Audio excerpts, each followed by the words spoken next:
restaurant de Safari Beach dans la commune de Linsélé, les différents responsables et cadres provinciaux de l'EPST sont réunis pour accueillir le ministre de l'Enseignement primaire, secondaire et technique, le professeur Tony Mwaba Kazadi, ainsi que sa délégation composée de Madame Christine Epanepa, secrétaire générale à l'EPST, Monsieur Charles Mbutamuntu, ministre provincial en charge de l'éducation de la province de Kinshasa, Monsieur Jacques Odia Moussoungaï, inspecteur général de l'EPST, ainsi que le directeur national de la DINACOP, Papi Mangobe. À l'honneur en ce jour, les provinces éducationnelles de Kinshasa Plateau et celles de la Tchangou.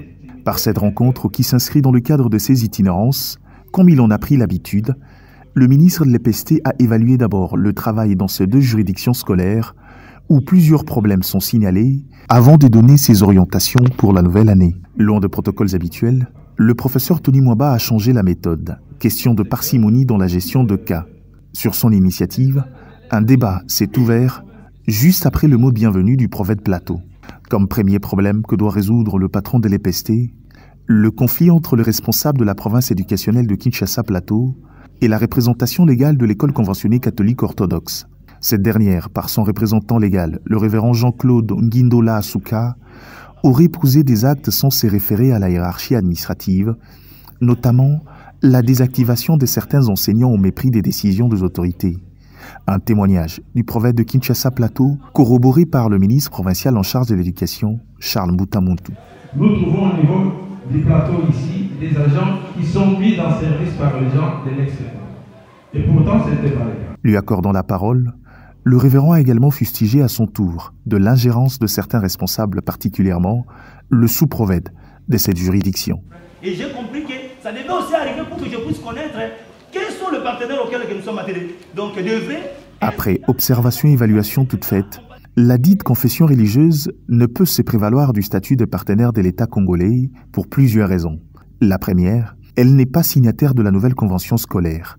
La deuxième, elle ne compte que 37 écoles dans la province administrative de Kinshasa, alors que le texte en exige un total de 40 à 80 écoles pour avoir le droit de signer la dite convention et de devenir partenaire de l'État.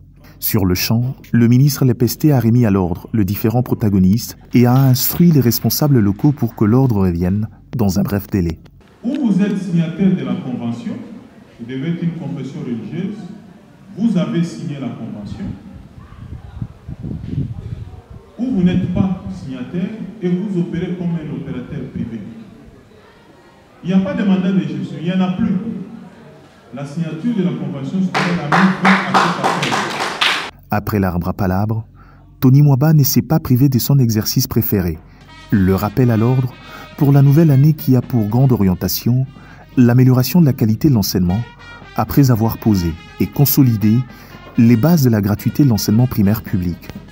Je demande aux professeurs qui sont là, faites tout, organisez-vous pour avoir toutes les informations sur les problèmes de vos provinces, évitez que nous puissions descendre dans vos provinces. Parce que si nous descendons, c'est la preuve que la province n'est pas gérée.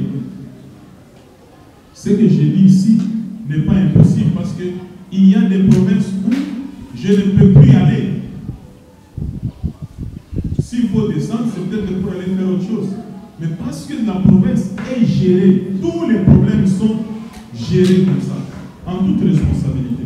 Une fois la messe dite, le ministre et sa délégation ont pris la direction de Kenge dans la province du Congo, où il doit réunir tous les inspecteurs du Grand Bandundu dans le cadre du réveil de la trilogie inspectorale.